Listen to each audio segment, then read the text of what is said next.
आप सभी को प्रणाम।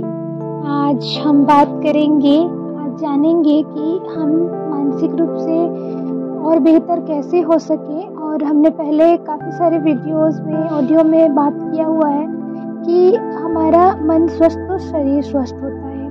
तो आज हम मन की प्रचंड शक्ति को समझेंगे कि मन में हमारी कितनी ज़्यादा प्रचंड शक्ति है जिसका हम उपयोग नहीं कर पाते हैं और जिसको हम गलत या तरह तरह के व्यवहार के द्वारा छीण करते जाते हैं। तो आज हम उसके प्रति अवेयर होते हैं, जागरूक होते हैं और अपनी मन की शक्ति को बचाकर उससे अच्छा सहयोग लेते हैं और अपने जीवन को उदयमान और उज्जवल बनाने में अपना सहयोग करते हैं। तो मन की प्रचंड शक्ति को सर्वोपरि मानते हैं और साधारण लोग शरीर की शक्ति को ही सर्वोपरि मानते हैं। लेकिन मन की प्रचंड शक्ति अगर हो तो शरीर अगर अस्वस्थ भी है तो बहुत बड़ा चौगुना काम करा सकती है। कई लोगों को लगता है कि जो अधिक हट्टा कट्टा पुष्ट और मजबूत आयु वाला, स्नायु वाला होता है व्यक्ति, वह उतना शक्तिशाली होता है। लेकिन जो मनुष्य 4 मन बोझे वो आसानी से एक जगह से उठाकर दूसरी जगह रख सकता है, मोटर गाड़ी को पकड़कर रोक सकता है, लोहे की मोटी छड़ को मरोड़ सकता है, उसे बहुत बड़ा बलवान माना जाता है। एक ऐसा मनुष्य जो 20 शेर बोझा भी नहीं उठा सकता, ऐसे शक्तिशाली व्यक्ति को ललकार देता है और उसे अपनी आज्ञा अनुसार चलने को बाध्य कर देता है, तब हमको अनुभव होता है कि संसार में स्थूल शक्ति से भी बढ़कर कोई सूक्ष्म शक्ति काम कर रही है और वही वास्तव में समस्त कार्यों का मूल कारण है। विचार किया जाए तो संसार का आदि स्वरूप सूक्ष्म ही है और उसी से क्रमशः स्थूल का विकास हुआ है। इस प्रकार हम सूक्ष्म को स्थूल का कारण कह सकते हैं और कारण को जान लेने तथा स्ववश कर लेने पर कार्य को सफल बना सकना कुछ भी कठिन नहीं रहता। हमारे शरीर में 3 शरीर होता है बेसिकली, हम मानते हैं और हम कई सारे ध्यान में भी स्थूल, सूक्ष्म और कारण शरीर का ध्यान करते हैं। तो हमें यहाँ बताया जा रहा है कि कई लोग बाहर से उल्टा, मतलब बाहर से बहुत हट्टा कट्टा नहीं दिखते हैं लेकिन बहुत बड़ा काम कर जाते हैं। क्यों? मन की शक्ति के कारण कर जाते हैं।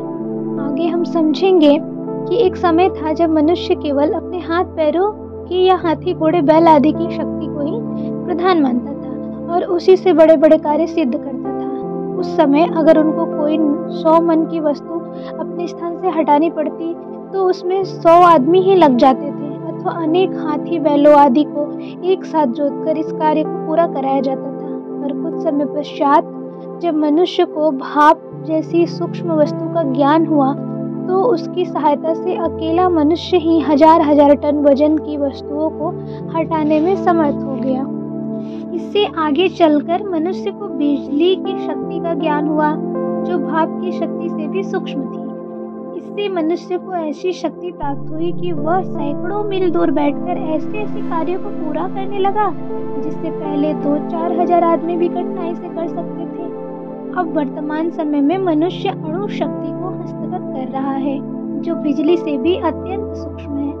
इसकी सहायता से अब यह आशा की जा रही है कि मनुष्य बड़े बड़े पर्वतों और सागरों की भी काया पलट कर सकेगा और आकाश स्थित ग्रहों पर भी अधिकार जमा सकेगा। इतना होने पर भी ये सब भौतिक शक्तियां हैं। इन सब का उद्गम भौतिक पदार्थों से होता है और उनका प्रभाव भी भौतिक जगत तक ही सीमित रहता है। हमारा मन इन भौतिक पदार्थों की अपेक्षा कहीं अधिक सूक्ष्म है, इसलिए स्वभावतः वह इन सब की अपेक्षा अधिक शक्ति का भंडार है। यह सच है कि लोगों को न तो मन की शक्तियों का ज्ञान है और न वे उससे काम लेने की विधि जानते हैं। पर यदि हम इस विषय में चेष्टा करें तो मन की शक्ति से ऐसे कार्य कर सकते हैं जो उपयुक्त भौतिक शक्तियों से असंभव है। आजकल जो लोग मेस्मेरिज्म, हिप्नोटिज्म, विचार संक्रमण, थॉट ट्रांसफेरेंस आदि के चमत्कार दिखलाते हैं वे मन की शक्ति के साधारण कार्य होते हैं। पर इन्हीं के द्वारा कैसे कैसे असंभव समझी जाने वाली बातें कर दिखाई जाती है। इनका वर्णन स्वामी विवेकानंद जी ने एक स्थान पर किया था। उन्होंने अपने एक भाषण में बतलाया, मैंने एक बार एक ऐसे मनुष्य के बारे में सुना जो किसी के प्रश्न का उत्तर प्रश्न सुनने के पहले ही बता देता था। मुझे यह भी बतलाया गया कि वह भविष्य की बातें बतलाता है। मुझे उत्सुकता हुई और अपने कुछ मित्रों के साथ मैं वहां पहुंचा। हम में से प्रत्येक ने पूछने का प्रश्न अपने मन में सोच लिया था और कोई गलती न हो इस ख्याल से उन प्रश्नों के कागज पर लिखकर अपने जेब में भी रख लिया था। ज्यों ही हम में से एक वहां पहुंचा, उसने हमारे प्रश्न और उनके उत्तर बतलाने शुरू कर दिए। फिर उस मनुष्य ने एक कागज पर कुछ लिखा, उसे मोड़ा और उसके पीछे की तरफ मेरे हस्ताक्षर कराए। तब वह बोला, इसे पढ़ो मत, अपने जेब में रख लो जब तक कि मैं इसे ना मांगू। उसने ऐसा ही कह एक कागज सबको दिया और यही बात कही। फिर उसने कहा कि अब तुम किसी भी भाषा का कोई वाक्य या शब्द अपने मन में सोच लो। मैंने संस्कृत का एक लंबा वाक्य सोच लिया।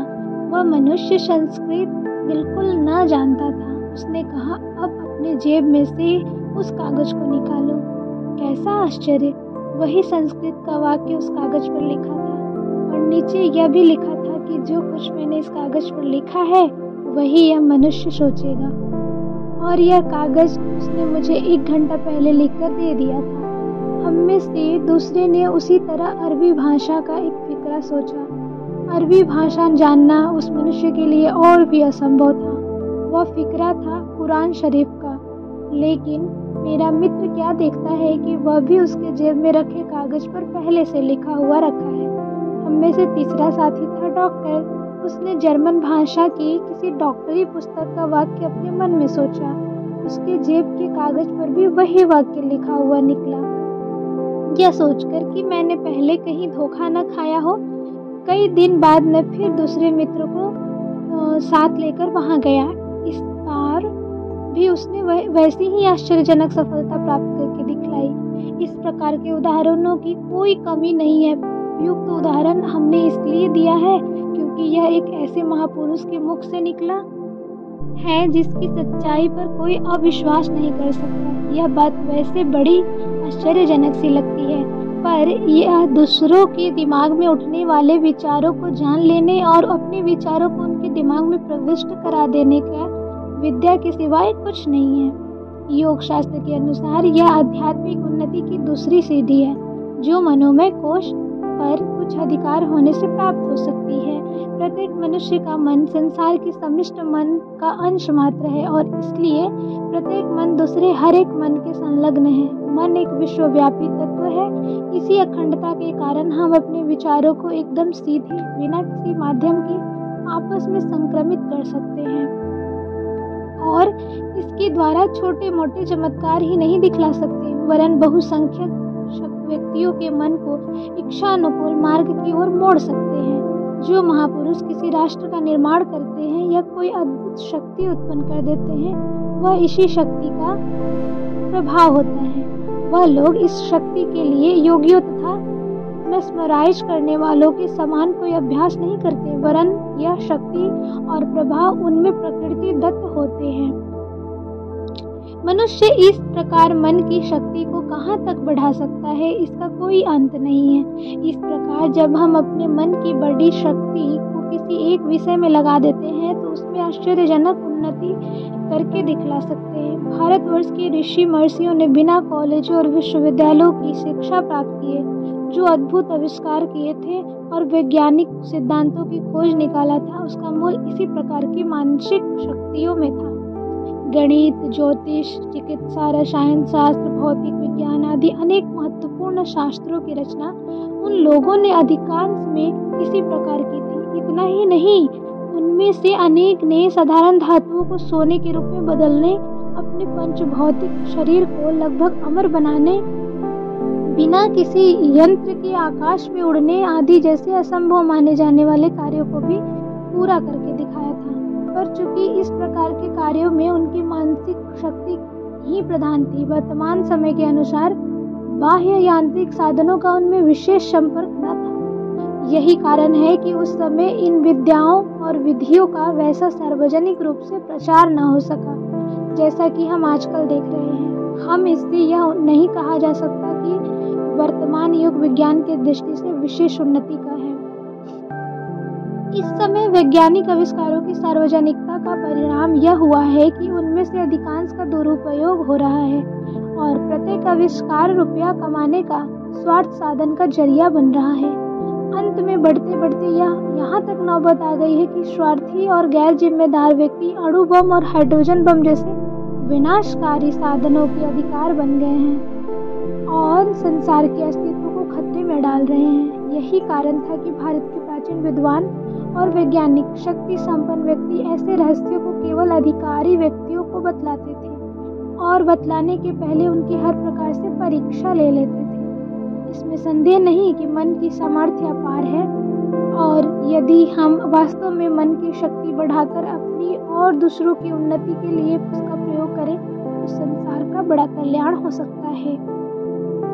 आज हम मन की प्रचंड शक्ति में हमने ओवरऑल ये समझा कि जो मन है उसमें बहुत बड़ा सामर्थ्य है, वो किसी भी चीज़ को कर सकता है। और कोई भी चीज़ जो आजकल हम वर्तमान समय में देख रहे हैं कि जो विज्ञान है, हम चंद्रमा पे पहुंच गया है और जो आदित्य 11 हुआ, मतलब हम बहुत सारी चीज़ें हो रही हैं, अणु बम बन रहा है, परमाणु बम बन रहा है और कई सारी चीज़ें अच्छी हो रही है और कई सारी चीज़ों का दुरुपयोग हो रहा है। यहाँ तक कि युद्ध में बड़े बड़े बमों को युद्ध करने के लिए बनाया जा रहा है। इससे क्या होगा, हमारा संसार का अस्तित्व खतरे में पड़ रहा है और कई सारे लोभ लालच पैसा कमाने के लिए चीज़ें की जा रही हैं। लेकिन अगर हम इस चीज़ को समझें, हर एक व्यक्ति अपने मानसिक शक्ति को पहचाने तो बहुत बड़ा सामर्थ्य है और इससे लोगों का कल्याण हो सकता है। तो हम लोगों के कल्याण के लिए और आत्म कल्याण के लिए अपनी मानसिक शक्ति को क्षीण न होने दें, बचाएं और उसको सही सदुपयोग में लाएं तो बहुत बड़ा चमत्कार हो सकता है और हर असंभव कार्य संभव हो सकता है। हम अपनी बीमारी को खुद ही ठीक कर सकते हैं। केवल इसके छोटे छोटे स्वरूप हमने पहले भी देखे कि अच्छा सोचने से, बार बार करत करत अभ्यास होता है ना, बार बार निरंतर हम अगर अच्छे थॉट ला रहे हैं, एक काउंसलर के पास जाएंगे तो काउंसलर क्या करता है, आपको मोटिवेट करता है, आपको पॉजिटिव, आपके सारे आपको आपकी बातें सुनेगा और आपकी बातें सिर्फ सुनेगा और आप बोलते जाओगे, आपको लगेगा कि हमारा यहाँ कोई सुनने वाला है। आप पूरी तरीके से खाली हो जाओगे, आपके अंदर जो भी भरा है कूड़ा करकट कचरा वो सब वहाँ निकल जाता है। उसके बाद आप बिल्कुल शांत हो जाते हो। उसके बाद एक काउंसलर आपको मोटिवेट करता है, पेशेंस देता है, पॉजिटिव करता है। तो हमें भी इस तरीके से खुद को करना है, अपने आप को शांत करना है, अपने आप के अंदर की जो चीज़ें हैं विकार उसको निकालनी है और जितना हो सके गलत सोचने से बचना है, निगेटिव थॉट से बचना है। तो उसके बाद इसमें संदेह नहीं रहेगा कि मन में कितना सामर्थ्य अपार शक्ति है और फिर हम उस मन को, जैसा कहते हैं ना कि इसलिए वाणी और मन का सदुपयोग करना चाहिए। कुछ भी बोलने और कुछ भी सोचने से हम गलत संगत से, गलत वार्तालाप से, गलत गॉसिप से बचें और जितना हो सके नफातुला और हेल्दी माहौल में रहें तो हम अपनी शक्ति को पहचान पाएंगे। आगे और हम कल चर्चा करेंगे। अब कुछ दिन 1 वीक तक चलेगा। इसमें और भी बहुत अच्छी हम मन की प्रचंड शक्ति के बारे में जानेंगे कि बहुत सारी चीज़ें हैं, बहुत सारी यानी दुनिया की हर चीज़ें हैं जो मन की शक्ति को पहचानने के बाद हम कर सकते हैं। तो आगे हम और सीखेंगे और आशा और विश्वास है कि सब लोग अपनी मन की शक्ति को पहचानेंगे और बुराइयों से पीछा छुड़ाएंगे। और इसमें क्या है, अगर हम दूसरों को हानि पहुंचाने की बात सोचेंगे कि अरे भाई अब हम तो मन की शक्ति को जान गए तो हम दूसरों को इससे हानि पहुंचाते हैं, तो उसमें फिर पहले आपने भस्मासुर का नाम सुना होगा कि भस्मासुर भी ऐसा सोचता है और वो जब ऐसा सोचता है तो खुद को भस्म कर डालता है। तो ऐसा कभी ना सोचें, हम दूसरों को लाभ पहुंचाने का सोचेंगे, जगत कल्याण के बारे में सोचेंगे तो हमारा कल्याण होना शुरू होगा। इसी आत्मभाव के साथ, सेवा भाव के साथ हम आगे और भी मन की प्रचंड शक्ति को जानेंगे। इसी के साथ सभी को प्रणाम। सबका जीवन खूब मंगलमय हो। प्रणाम, साधुवाद, आभार। और आज गणतंत्र दिवस की सभी को खूब बधाइयाँ।